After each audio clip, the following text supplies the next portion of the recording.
Hi everyone, in this video we will show you how to connect the Verizon remote to the Samsung TV. First, turn on your Samsung TV and make sure your Verizon Fios set-top box is properly connected to the TV using an HDMI cable. Also confirm that both devices are powered on before starting the setup. Now pick up your Verizon Fios remote control, such as the P265 or P283 model. Next, press the menu button on the remote to open the main settings screen on your TV. From the on-screen menu, navigate to Customer Support using the arrow keys and press OK to enter. Then scroll down and select Top Support Tools and press OK again to continue. Now choose Program Fios Remote.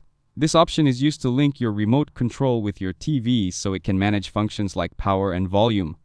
After selecting this option, follow the on-screen instructions carefully. The system will guide you step by step through the pairing process.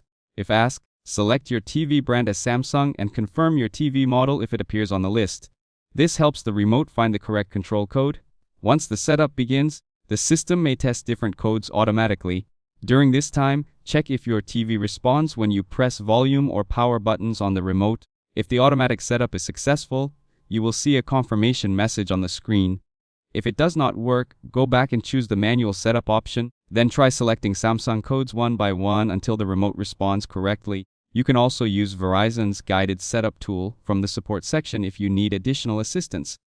Once pairing is complete, test the remote by using basic functions like power, volume, mute, and channel control to make sure everything is working properly. Finally, once all features respond correctly, your Verizon remote is successfully connected to your Samsung TV and ready to use. If this video helped you out, don't forget to leave a like and subscribe to the channel. Thanks for watching, and I'll see you in the next one.